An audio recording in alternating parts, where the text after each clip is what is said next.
The next named storm of the 2025 hurricane season could be developing as we speak. What's going on, guys? Certified meteorologist Jonathan Keg is coming at you from the at-home studio today as we are tracking this disturbance off of the Florida coastline. You see the spin there. We're going to get all into that. We're going to break down some of the modeling. Some of them are a little more aggressive than others, but there are also some very weak solutions. So I also want to let you know about those. Before we get into that, if you're interested in weather information or just joining the best weather team on the internet, that's all of us combined, join the Just Weather Garbage Crew. That's what we call ourselves because we go after the misinformation and some of the hype and some of the scare tactics that are out there on social media. We'd love to have you on board. Post in the comments where you're watching from, what the weather's doing. We had some nasty storms in Florida last night that's partially related to this disturbance, so we are going to get at it. So there's the spin right there. It's trying to spin. It's developed off of a trough of low pressure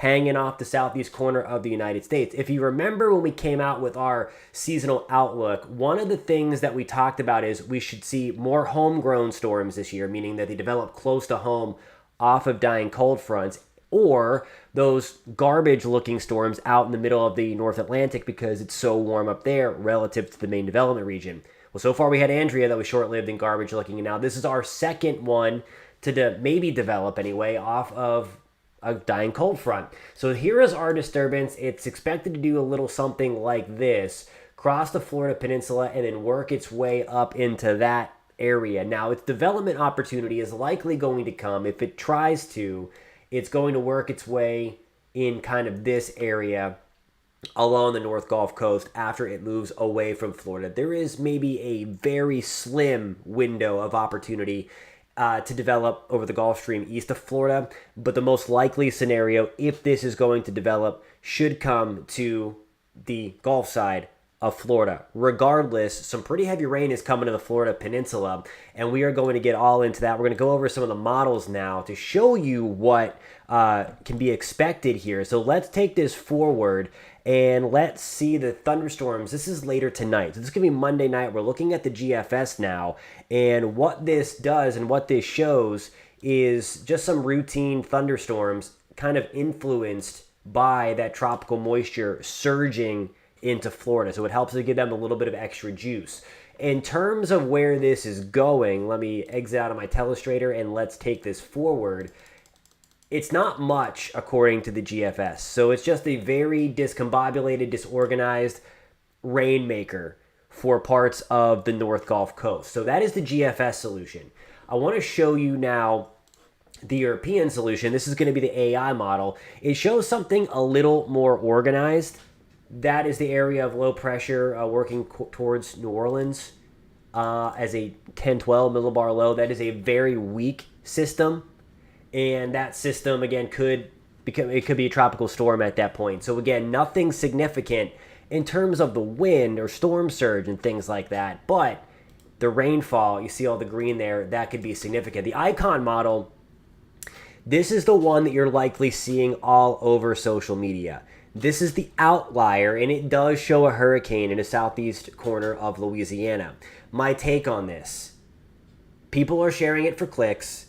However, the icon has been very, very good over the past couple of hurricane seasons on the track in kind of like the first, okay, hey, you might want to pay attention to this a little bit more scenario. So while this is an outlier, I am not going to throw out the solution. And again, while I think people are sharing it in the wrong way by saying this is not a forecast or whatever, I do think that there is some street cred to the icon model. It's the German icon model. It did very well with Beryl last year. It was the northernmost. This showed it getting close to Houston when everything else kind of suppressed it into Mexico. And it did well. I can't, the name of the storm is escaping me at this point on what else it did last year, but it did very well last year. So I do put a lot of stock in this model. This does show a hurricane again in southeast Louisiana. I wouldn't go scream into the hills just yet because it is the only one that shows it. We're going to wait for those hurricane models to come online. As we get the Invest designated and hurricane hunters up in there, we're going to have a much better idea on if there's the higher end potential, which would be a low-end hurricane there. This is going to be the Canadian model. It's kind of the same area, Mississippi coastline, northeast, southeast corner of Louisiana, but it has back to tropical storm strength and whatnot as it comes ashore. By the way, that's going to be on sometime in the day on Thursday. So that's showing Thursday evening. So this is on Thursday. So there's still a few days, but certainly what I think everybody should be paying attention to, regardless of the strength, and it's something to keep an eye on, of course, it's the rainfall. And this is what I wanted to show you here. This pink color here that you see kind of draped across from the Texas-Louisiana border through the Florida Peninsula is about 3 to 4 or 5 inches of rain draped in that area. I want to say, though, that the European, it's great on track. It's great on the footprint of where the storm can go. In some of these areas, especially if we get this a little more organized along the North Gulf Coast, we could double or triple those rainfall amounts. So the Florida Peninsula, I'm not as concerned with. I'm certainly concerned with some heavier rainfall. But in terms of kind of the organized rain, that would be more toward the Florida Panhandle, Mississippi coast, Alabama coast, and Louisiana coastline as it moves in that direction from the coast of Florida, is what we were seeing today, right off the space coast of Florida.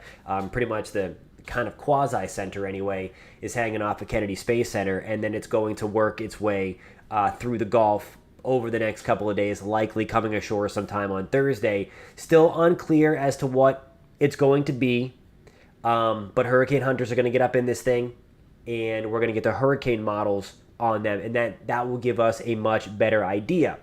Again, as I ramble on here, while any single model should be taken with a grain of salt, I just wanted to go over, and again, I showed you, and just talk about the icon model, that regardless of what is being posted, this is, I would consider, a credible model. It did well last year. The only reason why it should be taken with a grain of salt, it's the only thing showing that at this point. Once we get those hurricane models online, we should have a much better idea. Alrighty, guys, just a quick update here from the home studio. I'm going to be doing things from the home studio a little bit more going forward. So I just wanted to hop on here real quick, talk about this storm again.